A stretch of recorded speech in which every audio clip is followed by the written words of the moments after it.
नमस्कार, जय हिंद। मैं लेफ्टिनेंट प्रशांत कमल आज आपके साथ एपिसोड 3 में महिला सशक्तिकरण एक ऐसा जीता जागता बर्निंग टॉपिक है जिसमें आज हम रूबरू होंगे मीरा कमल जी, जो खुद में ही अपने दम पर एक अमिट छाप बनाई है। साथ ही साथ आप तो सशक्त हुई हैं, अपनी दम पर या अपने कौशल पर अपने बेटियों को एक भारत देश के प्रतिष्ठित संस्थानों में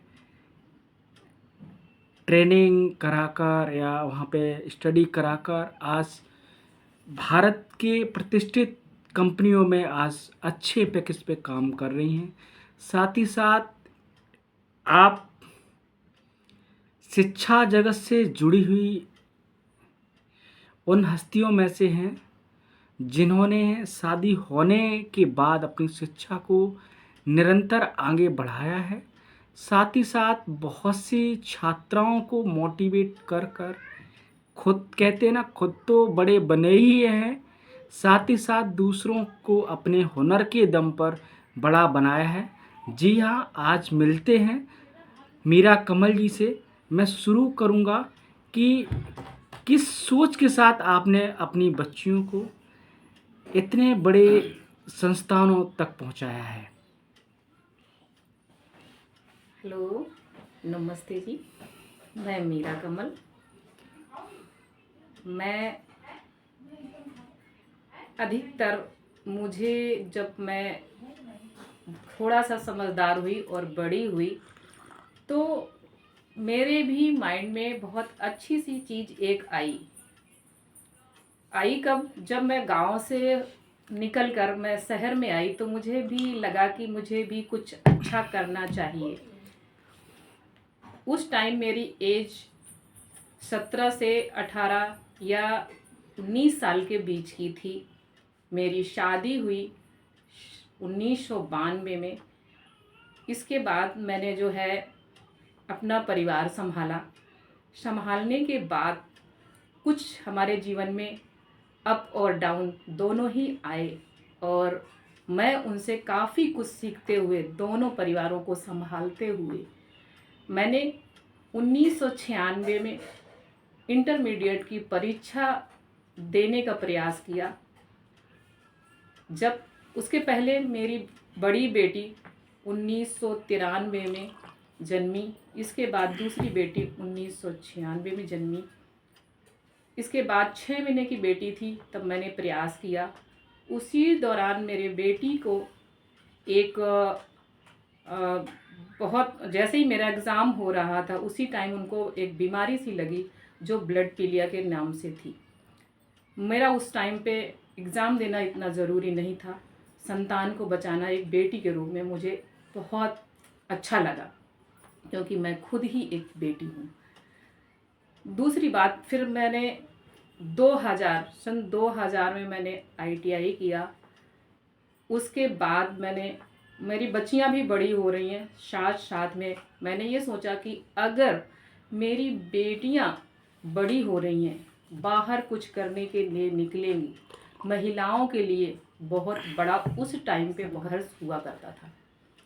इसके बाद जब मेरी बेटियां थोड़ी सी बड़ी हुई, बड़ी बेटी मेरी 4 साल की थी, तब मैंने सोचा कि जो है मैं अपनी बेटी को ऐसा बनाऊंगी कि जो है कहीं भी हिंदुस्तान के किसी भी कोने में, वर्ल्ड के किसी भी कोने में जाना पड़े तो वो अकेली सक्षम होकर के वो जा सके।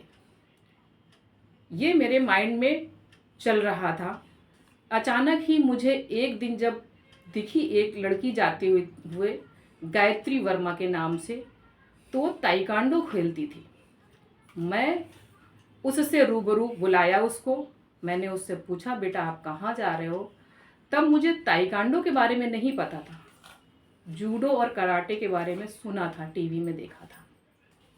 एक वो जो गेम मैंने टीवी में देखा था वो मुझे फिटनेस के तौर पे और जो है सेफ्टी के तौर पे मुझे बहुत अच्छा लगा। मैंने बुलाया, पूछा, पूछने के बाद मैंने अपनी बेटी को उसमें एडमिशन दिलाया और मेरी बेटी उस गेम को ज्वाइन किया। मात्र वो 5 साल की उम्र में उसने स्टेट लेवल गोल्ड निकाला। मुझे बहुत बड़ी खुशी हुई जब पहली मुझे कामयाबी मिली। उसके पहले ये समाज है, कुछ भी कहता है और कहने से नहीं चूकता है। उस टाइम मुझे कैसा फील होता था मैं आपको बता भी नहीं सकती। दूसरी चीज़, जब बोलते थे लोग तो मुझे अंदर से तो बहुत कष्ट होता था, परंतु ऐसा लगता था कि मेरे मुंह में ज़बान ही नहीं है। वो मैं पेशेंस के साथ बर्दाश्त करके आगे बढ़ी। जब पहला गोल्ड निकाला मेरे घर में खुशियाँ आईं, पेरेंट्स में खुशियाँ आईं और समाज में भी खुशी आई। वो पेपर में फ़ोटो निकली जब तस्वीर आई कि स्टेट लेवल गोल्ड जो है बेटी ने निकाला। फिर इसके बाद जो है मैंने एक बार जो है बहुत ज़्यादा मुझे लगा कि नहीं, अगर बेटी है तो इसे भी करना है और हमें अगर शिक्षा का ज्ञान नहीं होगा तो मैं आगे कैसे बढ़ूँगी। मैंने भी प्रयास किया 2000 में, तो मैंने आईटीआई में एडमिशन लिया और अच्छे मार्क्स से मैंने आईटीआई क्रॉस किया। वो मेरा ट्रेड थी स्विंग एंड टेक्नोलॉजी। इसके बाद मैंने इंटर किया। इंटर 2003 में किया मैंने। इसके बाद बीए किया। बच्चों के साथ साथ मैंने अपनी स्टडी जारी रखी। जो भी टर्न आए, ये जीवन के बहुत बड़े टर्न थे मेरे लाइफ के, क्योंकि बच्चों को देखना है, बच्चों को स्कूल छोड़ना है। मैं जॉइंट फैमिली में रहती थी। मेरे हस्बैंड जॉब करते थे आईटीआई में इंस्ट्रक्टर के रूप में। झांसी पोस्टिंग थी। वो महीने में सिर्फ एक बार ही आते थे। इसके बाद मैंने जब अपनी बड़ी बेटी को जब ये सोचा तो एक चीज़ मेरे बचपन से लेकर के बहुत दिमाग में प्रेरित करती रहती थी। तो मैं जब छोटी थी तो मेरे फादर्स पीडब्ल्यूडी में कैशियर के पोस्ट थी उन्हें, और मैं आईआईटी के बगल से रहती थी। तो मेरा बचपना कहते हैं बहुत अच्छा होता है। मैं जाती थी खेलने के लिए, तो वहाँ हमको जो गार्ड थे वो फूल नहीं तोड़ने देते थे। तो मैं अपने पापा को रोक के आती थी कि वो गार्ड मुझे फूल क्यों नहीं तोड़ने लगे। बड़ी वो संस्था बहुत बड़ी होती है एजुकेशन के लिए। मैं उस समय मुझे ये लगता था कि जो है ये पता नहीं कौन सी जो है स्कूलिंग है जो है हमें फूल नहीं तोड़ने देते हैं। इसके बाद पापा से पूछती थी तो उन्होंने बस यही बताया कि बेटा वो आईआईटी है। उस टाइम मेरे दिमाग में वो चीज़ गई। मैंने ये उस टाइम पे मेरे दिमाग में गई कि मैं तो नहीं कर सकी, परंतु मैं अपने बच्चों को ज़रूर करवाऊंगी। एक दिन जो है वो चीज़ मुझे हर समय वो रील सी मेरे दिमाग में आती थी और मैं उसे स्वीकार करती थी। और मैं अपने आप को और अपने पेरेंट्स को और अपने से बड़ों को बहुत मैं धन्यवाद करती थी कि मैं कुछ आगे अच्छा कर रही हूँ। क्योंकि आपके पास 2 बच्चियां हैं और एक बेटा है। आपने अपने हुनर से आपने अपने आप को विजुलाइज किया, तीनों बच्चों को आईआईटीन बनाया। माँ बाप जो होते हैं बच्चों के लिए कभी बुरा सोच ही नहीं सकते हैं। खुद भले ही आधी रोटी खाएं, एक कहावत है, आधी खुद रोटी खाएंगे लेकिन बच्चों को अच्छा पढ़ाएंगे। उस मुहिम पे आपने बहुत अच्छा काम किया। बच्चियों को उनकी बेसिक एजुकेशन से लेके हायर एजुकेशन तक आपने पहुंचाकर उन्हें एक अच्छी जॉब में पहुंचाया। साथ ही साथ आपने एक माँ का रोल अदा करके उन बच्चियों में अच्छे संस्कार देकर संस्कारवान बनाया। आज का जो समय है बहुत ही चैलेंजिंग है, उसको देखते हुए क्योंकि बहुत सी लड़कियां जो गाँव में से बिलोंग करती हैं, लेकिन उनके अंदर साहस की कमी होने की वजह से वो अपनी बेसिक एजुकेशन तो पूरी कर ही लेती हैं, लेकिन अपनी हायर एजुकेशन पूरी करने में उन्हें दिक्कतें आती। तो उन वो बच्चियाँ किस तरीके से अपने आप को मोटिवेट करें या किस तरीके से अपने आप को ढालें, जो क्योंकि गांव का जो एनवायरनमेंट है और सिटी का जो एनवायरनमेंट है उसको किस तरीके से मिलन करें जो उनके लिए अच्छा हो जाए। हाँ, मैं इसके बारे में भी बता रही हूँ आपको कि वो क्या है कि ये हर जगहों पे एक तो माइंड मेकअप सेट होता है जो हमारी समाज है, बेटी और बेटा, ये सबसे बड़ी परेशानी है हमारे समाज में। जबकि उतने ही पेन, उतने ही टाइम वही सारा कुछ होता है तो हमारी एक बेटी आती है और एक बेटा भी आता है, लेकिन बेटे को ज़्यादा प्रेफरेंस। उसको प्रेफरेंस देने के लिए क्यों लोग देते हैं, जबकि बेटी को भी देना चाहिए, दोनों को इक्वल समझना चाहिए। अगर हम बेटी को पढ़ाएंगे नहीं, वो समाज की कोई भी बेटी हो, तो जब हम बीमार होते हैं हर लेडीज़ तो कहते हैं अच्छी डॉक्टर चाहिए। मैं अच्छी डॉक्टर कहाँ से लेकर के आऊँगी? क्योंकि हम सुनते हैं, न्यूज़ में भी सुनते हैं, अखबारों में सुनते हैं कि आज बेटियां बेटों से कम नहीं हैं। आज ट्रेन चला रही हैं, एरोप्लेन चला रही हैं, स्पेस में अपना झंडा गाड़ रहे हैं। और देश के यशस्वी प्रधानमंत्री जी बेटी बचाओ बेटी पढ़ाओ, और उत्तर प्रदेश के यशस्वी मुख्यमंत्री आदरणीय योगी आदित्यनाथ जी बेटियों को अपने पैरों पे खड़ा करने के लिए बहुत ढेर सारी योजनाएं चला रहे हैं। अगर बेटी पढ़ेगी तभी बढ़ेगी, जब बढ़ेगी तो अपने माता पिता का नाम रोशन करेगी।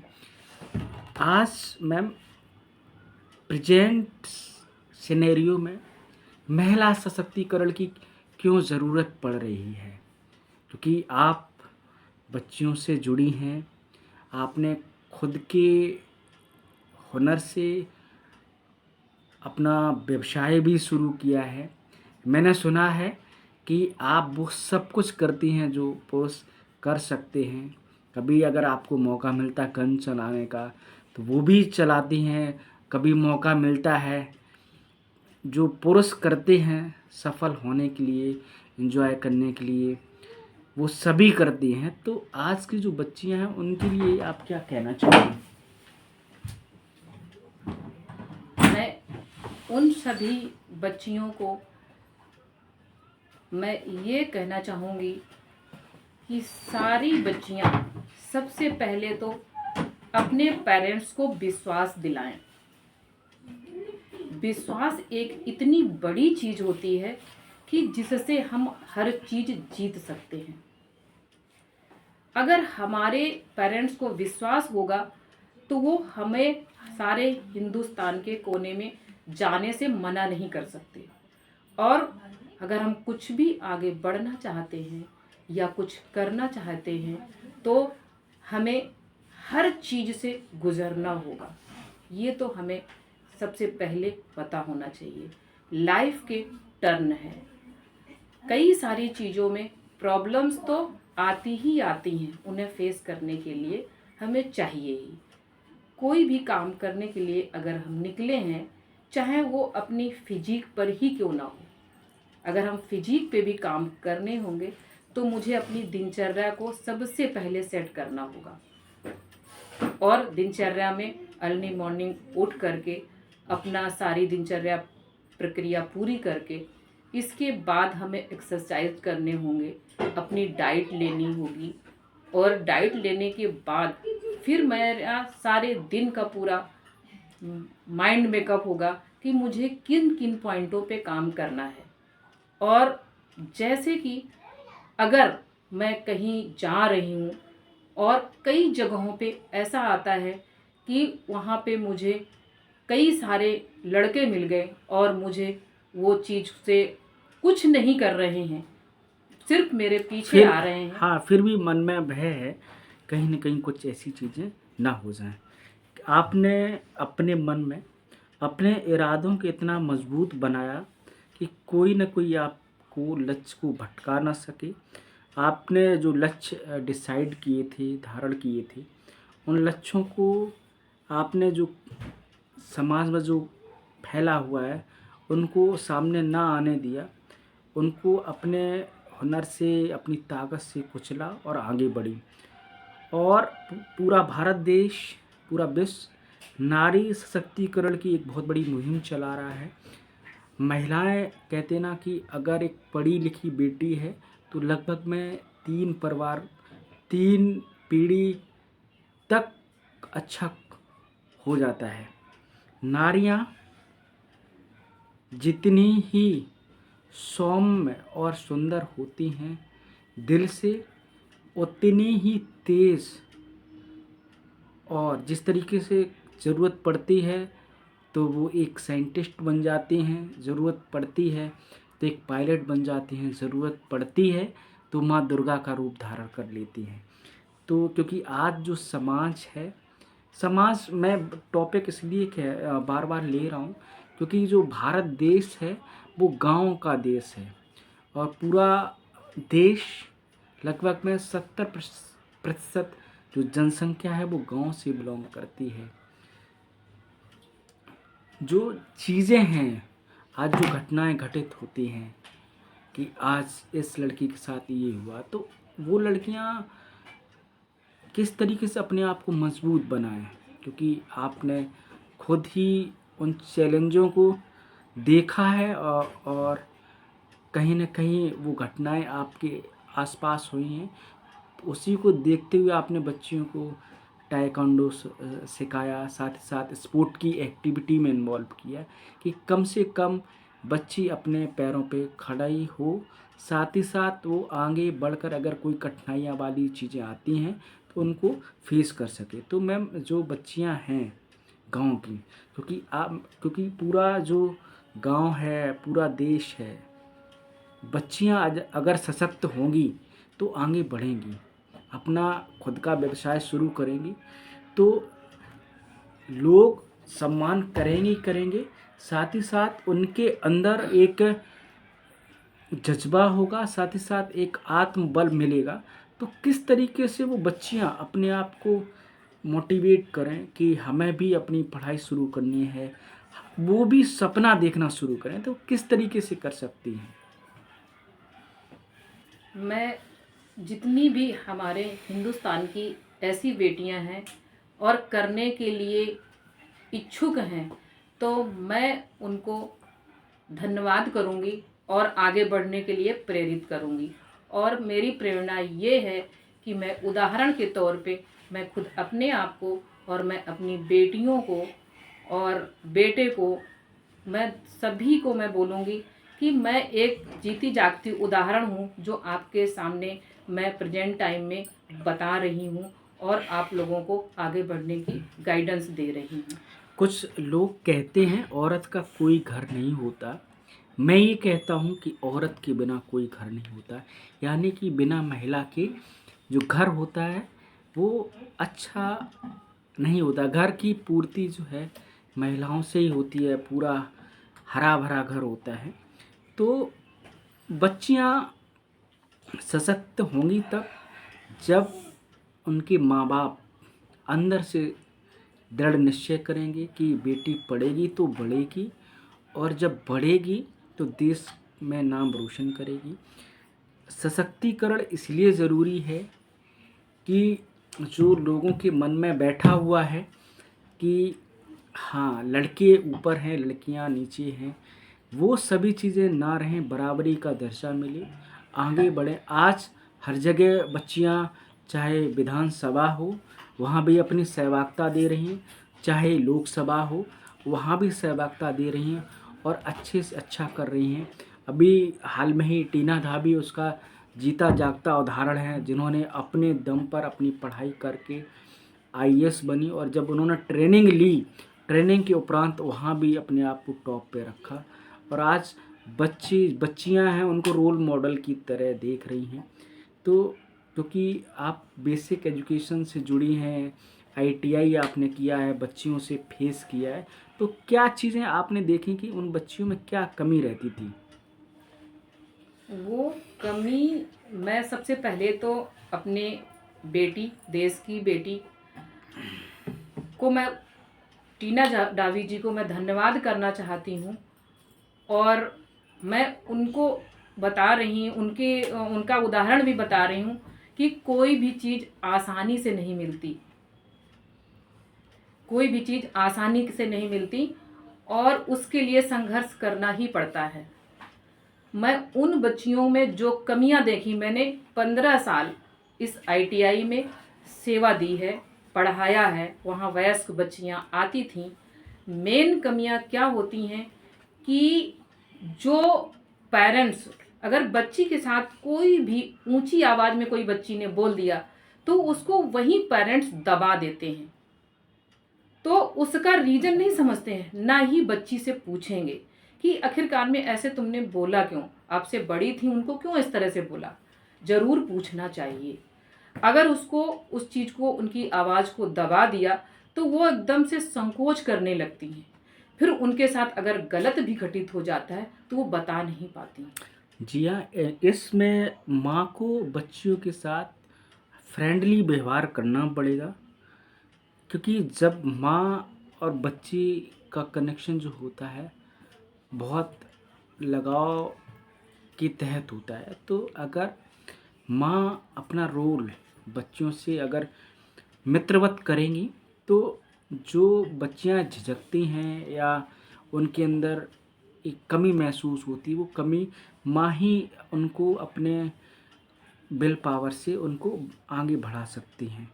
क्योंकि शिखर या प्रकाश तभी बनता है जब प्रयास किए जाते हैं, रोशनी तभी होती है जब उनके लिए हम प्रयास करें, मोतियों से माला तभी बनती है जब उसके लिए किसी एक ने प्रयास किया है।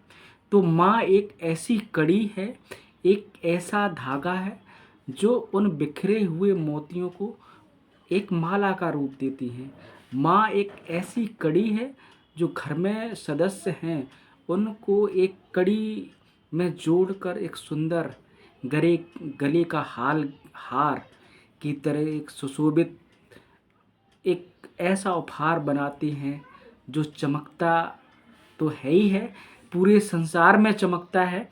ऐसे ही आप जैसे लोग जब समाज में आगे आएंगे तो बच्चियां बढ़ेंगी तो देश के लिए कुछ ना कुछ नया करेंगी। जिस तरीके से आकाश में चंद्रमा चमकता है, सूरज चमकता है, वो चमक कम नहीं होती है। उसी तरीके से लड़कियां अपने बलबूते पर, जिस तरीके से कल्पना चावला आज पूरे भारत देश में नाम रोशन कर के गई हैं, वो जीवन भर जब तक ये पृथ्वी रहेगी तब तक उनका नाम रोशन रहेगा। कहते हैं ना कि गुलाब कभी भी सूख जाए लेकिन उनकी महक नहीं जाती है। अच्छे कामों की जो सुगंध है वो इतनी आसानी से जाती नहीं है। बहुत बहुत शुभकामनाएं मैम, आपने बच्चियों को मोटिवेट किया, और मोटिवेट तो किया ही किया, साथ साथ आपने जीवंत उदाहरण दिया। कहते हैं ना कि माँ लक्ष्मी है, माँ सरस्वती है, चाहे तो पूजा कर लो। थैंक यू सो मच, आप जुड़ी। बहुत बहुत धन्यवाद, थैंक यू सो मच। क्या लग गया था, अपने आप कैच कर लिया, ऐसे मोबाइल है यार। आओ।